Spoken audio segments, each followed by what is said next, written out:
Welcome to Just Minded My Business Media LLC, where you get information that you can use.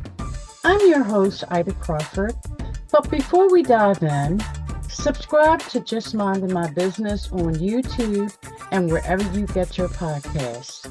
Share Just Minded My Business with your family, friends, and colleagues. Engage with us by leaving a review or comment. Your support keeps this podcast going and growing. Visit our website at jmmbmediallc.com to learn how we can support you in getting more visibility on your products and services. So grab a pen and paper and get ready for information that you can use.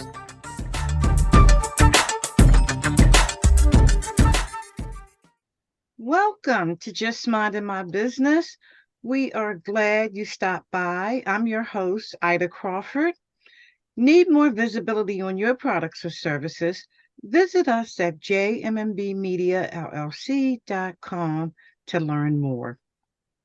Culturally intelligent innovation begins with changing our impulse from, why can't you see it like I do, to help me see what I might be missing. David Livermore.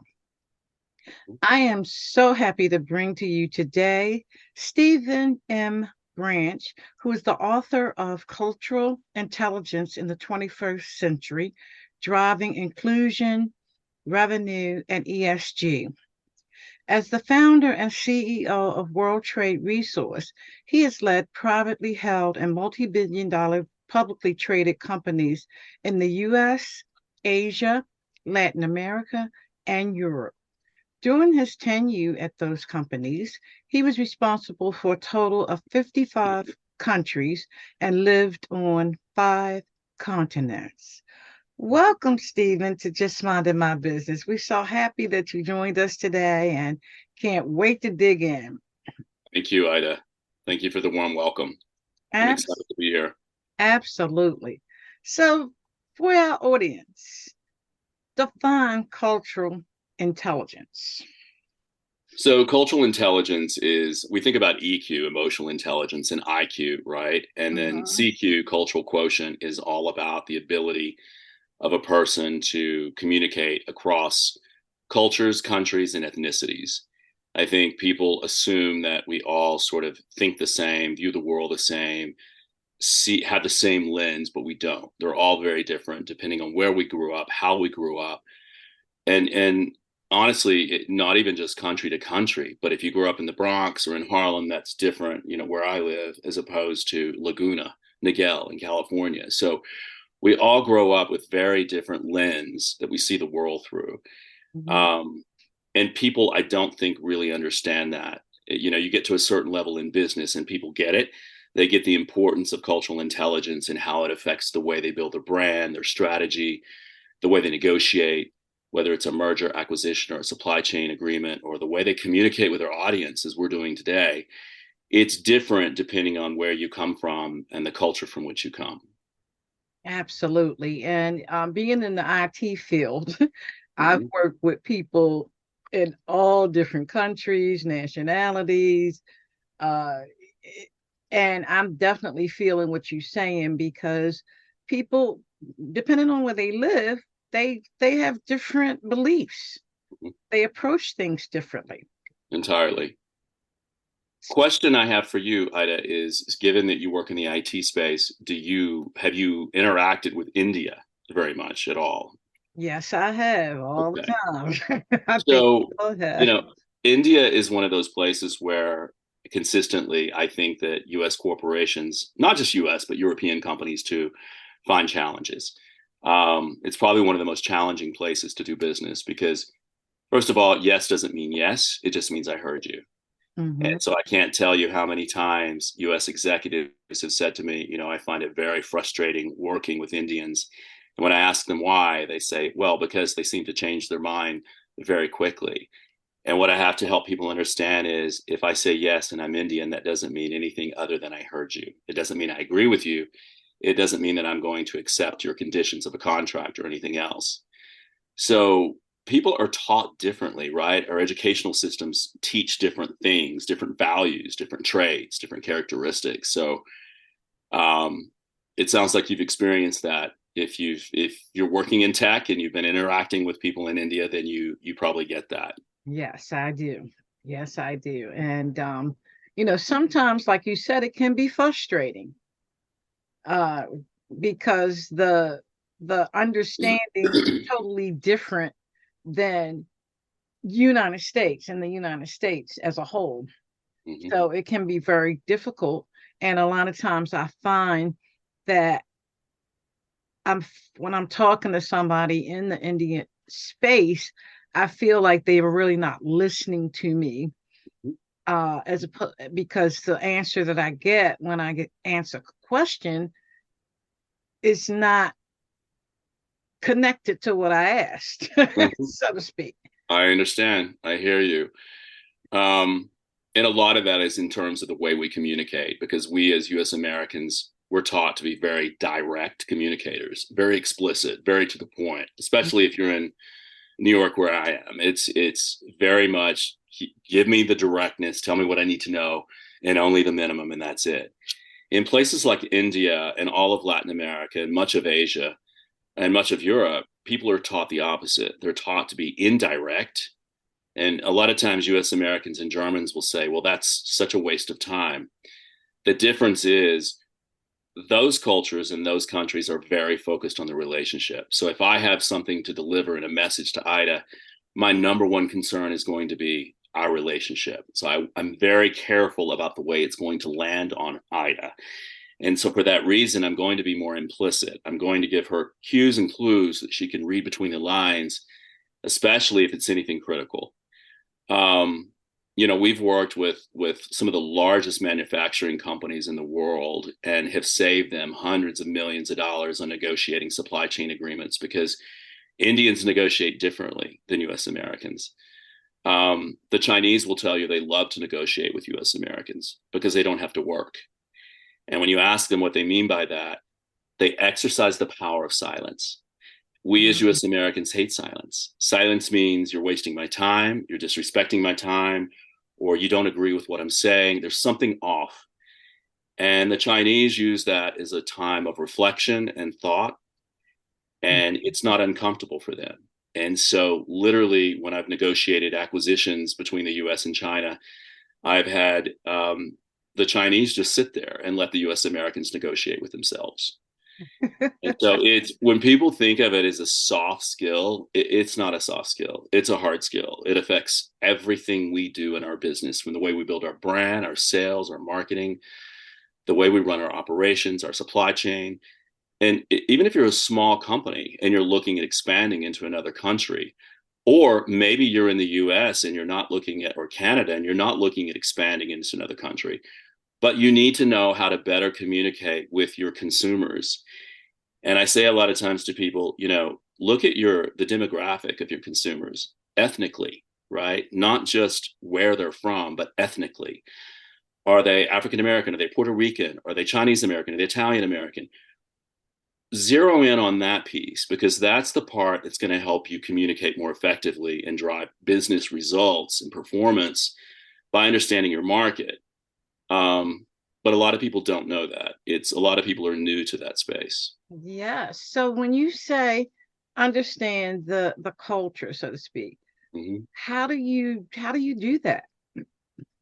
So there are basically 9 different competencies that we learn that, and a lot of people will say to me, especially US Americans, they will say, oh, it seems like you're trying to change who I am. No, this is a business competency that you can learn and you can apply into every aspect of your business. It doesn't matter if I'm working in the Bronx or I'm working in Los Angeles.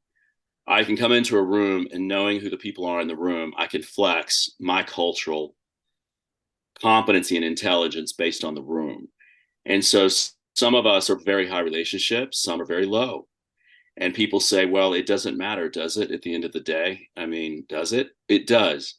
Because high relationship people, we build trust, credibility, and respect through the relationship. So if I want to And I'm very high relationship, which is very atypical of US Americans. Most US Americans are very low relationship, like the Germans. But because of all the years, I grew up in a small town in the South. The first part of my career, I was in Latin America, then I was in Asia, then I was in Spain and France, lots of countries that were very high relationship. Mm-hmm. And so for me, the relationship is what's important. So I understand that's how I build trust, credibility, and respect with Ida, is developing a relationship with her outside the business meeting. US Americans, for the most part, don't see the value in that. They will say to you, we really don't need to spend time getting to know Ida. It doesn't matter. It's not important to the business.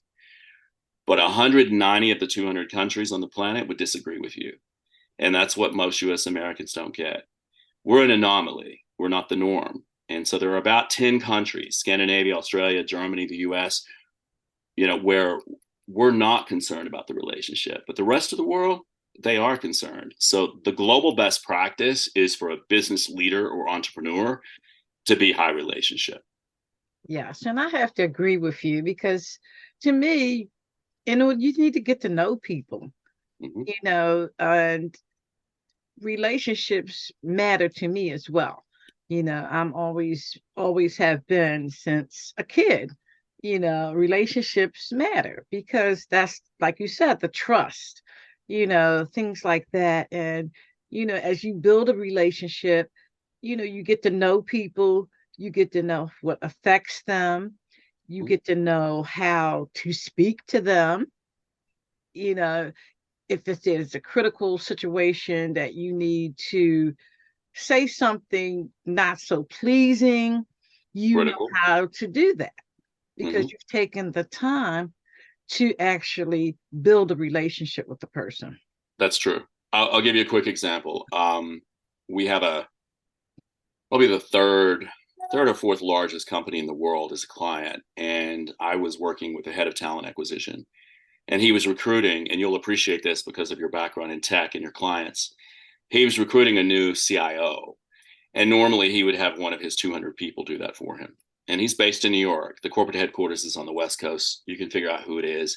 It's someone we all use every day, right? Right. The common household name. And he negotiated the recruitment of the CIO himself because it was so high profile.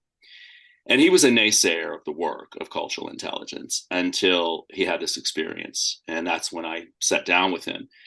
And he said to me, I spent 6 months negotiating this deal with a new CIO. And at the end, I said to him, I want to find out how this experience was for you. And he said, I fully expected him to say it was fantastic. But when I asked him, he looked at me and he said it was horrible. And I said, why? Why? Was it the stocks, the shares, the comp, the benefits? He said, no, it was none of that. It was you. It was all you. Mm. And in that moment, he said, he looked at him and said, what did I do? He said, it's not what you did. It's what you didn't do. He said, for 6 months, we've been talking.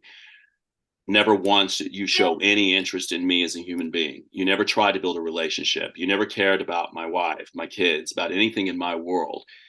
And he said, the thing is, I wasn't sure if I wanted to work for a company like that.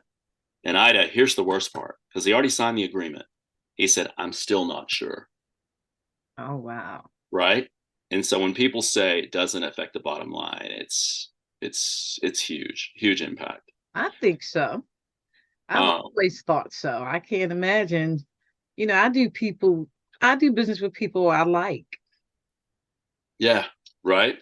And that's a privilege. It's a blessing and a privilege. And I agree with you. When people ask me, what's the benefit of running your own organization? Because I've worked for multi-billion-dollar publicly traded companies all over the world. And when people say, what's the biggest benefit of working for yourself? That's it right there. I get to work with people I like and people I respect and Mhm. people that I enjoy. And we have shared common values. And that's a high relationship person. Um, so yeah, that's I couldn't agree with you more as an entrepreneur. Yes, and I mean it just makes sense. Uh, uh, It's uncomfortable if you're dealing with somebody and they are, I call them stuffed shirts, Yep, yep, yep. and you just don't feel anything. You Hmm. just, and it's a turnoff. Yep. It's a huge turnoff. Now, your book. What can people walk away with after reading your book? So probably one of three things, depending on who they are and where they come from. The book is Cultural Intelligence in the 21st Century, Driving Inclusion, Revenue, and ESG. And so for those of us who care about inclusion, they're going to walk away with something that they probably haven't seen or heard before. One of the things that I've been big on my whole life.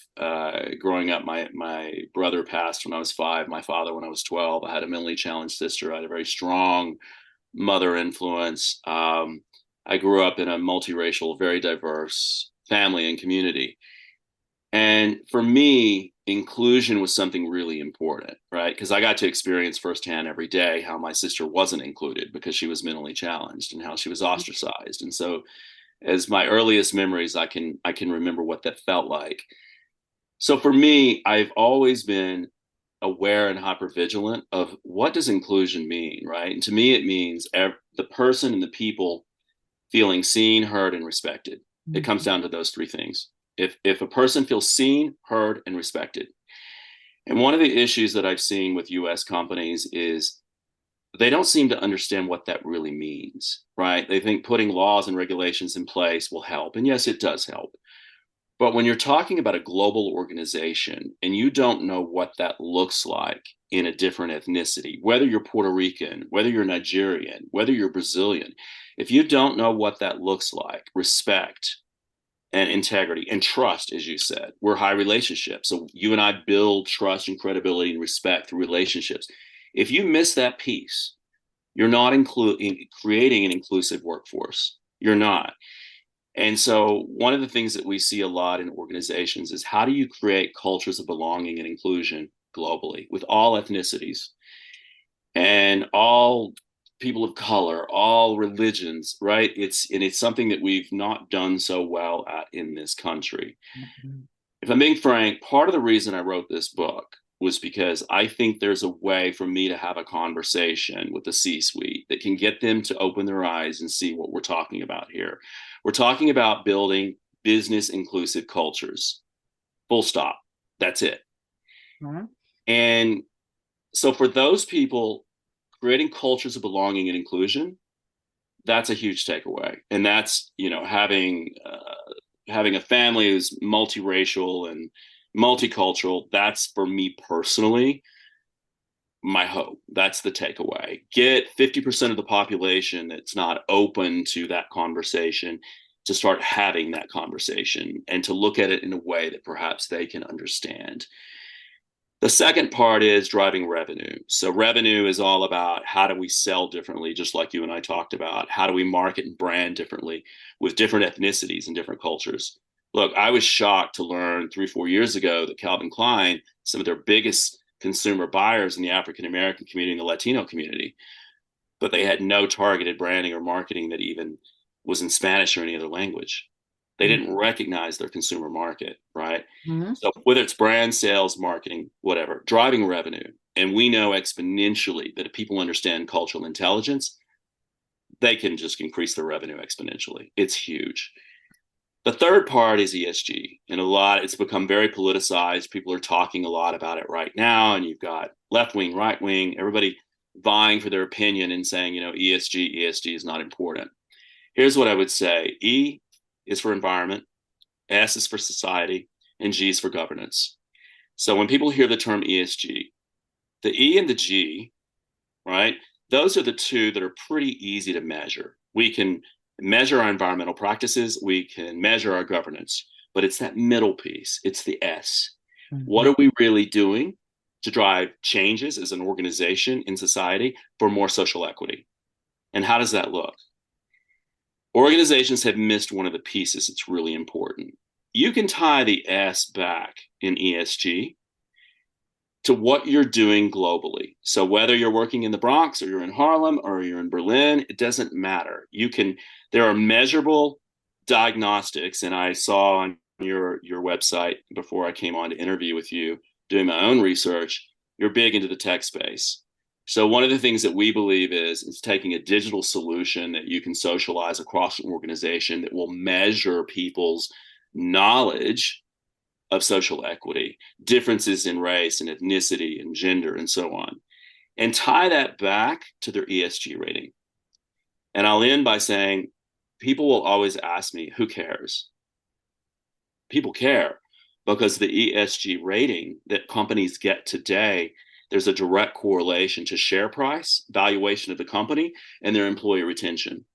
And so you and I are about the same generation. But if you're talking about the alpha and the Z generation and the millennial generation, those are the investors of today and tomorrow. They want to invest in organizations who have shared philosophies and common values of doing good for the world. Mm-hmm. And so it doesn't really matter at the end of the day if people in the baby boomer XY generation say, we don't want to talk about ESG anymore. It's not going to go away because there's a direct correlation between the valuation of a company and their share price and their ESG rating. It doesn't matter what anyone thinks. It's there. And so one of the best ways to increase the S is through your social equity policies and looking at how you treat your employees globally. Are you creating a culture of belonging and inclusion where people feel seen, heard, and respected? And those are rated and they can be measured. And so there are three different areas, I think, of the book. If you're a hardcore capitalist and you're only interested in revenue, great. But if you're a humanitarian and you care about inclusion, you're going to get that. And there are probably 6 or 7 different people who have written chapters in the book, which really share raw stories. I mean, really raw stories. Mm-hmm. I was so impressed by how people were unveil themselves in high-level corporate position, mostly women of color, some men of color. And the stories they share in the book are just, to me, they're motivational. They're a little bit heartbreaking, but they're motivational, right? Mm-hmm. So, yeah, 3 things between the two: revenue, inclusion, and ESG. Wow. How do people get the book? You can go to Amazon.com and just type in cultural intelligence in the 21st century. You can go to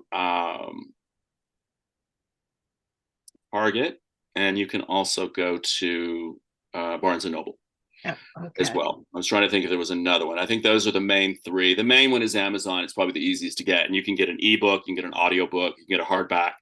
Simon & Schuster is distributing it all over Europe, Asia, and the US in multiple languages. And so, yeah, I'm excited. I'm excited. You should be, because this is so important. I mean, I worked in corporate America for many, many years. And I never always felt like I belonged at the table.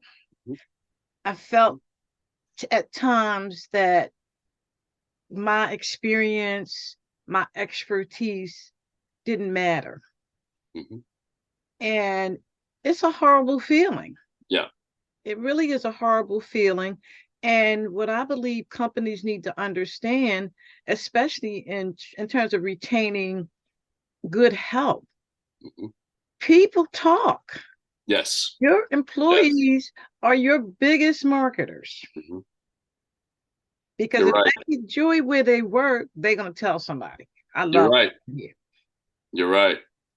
And it's interesting you say that, because one of the women, very strong, young Puerto Rican, who wrote a chapter for the book, and she said to me early on, I had a mentor that was a white Caucasian woman who sat me down and sort of mentored me and said, here's the playbook. Here's the unspoken playbook about navigating your way through the corporate America. And she said it wasn't long before I realized her playbook couldn't be my playbook. Right. Because I was a woman of color and who spoke, she said it wasn't a situation where I could take her playbook and make it work for me. So I had to create my own. And so I think a lot of what we talk about in the book, just like with that chapter, it's about inspiration for young, strong women and women of color, and advice on what they can do to change the dynamic, change the spectrum, change the playing field, because there is a way to do it. And honestly, at cultural intelligence, people have asked me, because I've run lots of different companies, lived on 5 continents. I've been always able to go in and show quick results. And the only secret to that, I'm not any different than any other person. Doesn't matter. Where I'm different is I've always understood that cultural differences have a huge impact on the way we develop relationships, to your point, contracts, businesses, the way we build brand, strategy, everything we do, and leveraging those relationships and partnerships to create better performance in an organization. And if you can do that and create an inclusive culture where people do feel seen, heard, and respected, why wouldn't you? Right? Why wouldn't you do that? Exactly. But what I find is sometimes companies they realize this, but they don't do the work. You're right. And you know why? They haven't been taught or told, and hasn't been proved to them, the economic impact on the bottom line. So there's so many conversations in the United States that have been going on for years, right, about how diversity creates more employee retention and profitability. And that's great. But if I can walk into a boardroom or a C-suite and I can sit down with executives and I can say to them, look, there's a reason that your numbers are not up in Brazil or Mexico or Nigeria or Ghana. There's a reason. There's a reason you can't achieve the business results that you want to achieve. And it's because you're trying to run those businesses as you would one in the United States. Mm-hmm. You're taking a very US centric approach and you're not recognizing the differences in ethnicity. You know, my soapbox on the side is I do a lot of pro bono work, and I've developed different solutions, digital, which you'll appreciate from a tech standpoint, Mm-hmm. for kindergarten, first grade, second grade, third, fourth, up through eighth, and then university as well. And we're building one right now for high school. My belief is if you can start to and begin to teach kids about these differences in ethnicity, which is what it all comes down to, Mm-hmm. at the very beginning, you're going to cut down so much racism and biases and prejudice and bigotry that goes on and on and on and just perpetuates itself. Because at the end of the day, that's what we're talking about, right? Mm-hmm. My son is half Asian. He's Filipino. I have another son that's half Brazilian. I remember the half Filipino son coming home to me in second or third grade saying to me, you know, kids are asking me why I don't look like the rest of the Chinese and why I look weird. And I said, because you're not Chinese. And he said, but they've never seen a person like me. And he's Filipino, so he has round eyes. Mm-hmm. Just the bias, right? The bias that people they don't recognize. I work a lot with obviously C-suite Caucasians, and they will have these conversations with me about not really understanding the differences. And I say to them, let me ask you a question. You're white, right? Yeah. Okay. So is that German guy. So is that Irish guy, right? So is that Mexican guy. So is that guy in South Africa. They're all white, but they're totally different people. They got different belief systems, different ethnicities, different religions, different way of thinking about life and the world. So why do you think that everyone's black is like this and everyone who's brown is like this? And Ida, I will tell you, it's embarrassing to admit, they will say to me, wow, never thought about it like that. And that's scary. That's scary to me, Very scary. right? But Mm-hmm. until you put it in that perspective and people can start thinking about ethnicity, we're not talking about color, talking about ethnicity. What Mm-hmm. is different, right? I mean, in the Bronx and in Harlem where I live, the Dominicans are very different than the Mexicans, right? Or the Nigerians or the Algerians. Everyone's different depending on where they come from and Mm-hmm. how they grew up. It really does come back to the cultural differences in ethnicity at the end of the day, in Yes, my opinion. I agree with you wholeheartedly. And the way that I look at it, you know, it's like flowers. Every flower has is different. Yeah. And suppose we were all the same. Mhm. Boredom, boredom, boredom. Thank you. Thank you. Yes. That's what I say. Thank you for saying that because people will say to me when I moved to Harlem and to Hamilton Heights, I actually had a chief diversity officer at a company that asked me, why would you choose to live here? I said, why? Because it's a dynamic, vibrant community, and there are like 6, 10 different ethnicities living in this community, and it's amazing. Yeah. Why would I not? And you could tell there was this assumption that, well, you would live on the Upper West Side, East Side, or here or there. Why would you choose to live here? And I said to her, I said, because first of all, that's where I'm comfortable. I don't I don't work well living in a community where everyone looks the same, first of all. I said, second of all, I have a son who it's important to me that he grow up in a diverse community. Mm-hmm. And you know what she said to me? She said to me, and she's a New Yorker.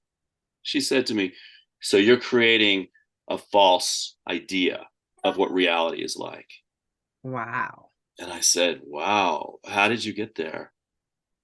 How did you get there? That's a huge leap. I said, not my reality. My reality is where people from all different cultures and ethnicities and ages and colors and races are around each other daily, working, interacting with each other, and Yes. contributing to society. So, how could you say that's a false idea of what the real world is like? But it's her lens, her Mm-hmm. perspective, right? Yes. And Yeah. it's horrible. And it's a lot of that lens in the world.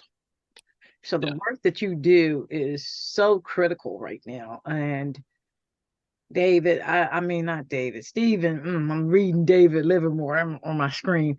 But Stephen, it's like My this. book is better than David's, I promise. I Okay. promise you. So, we're going to get you a full copy because my book is better than David's. I believe you. I mean, you're so down to earth. You understand different, and it's okay.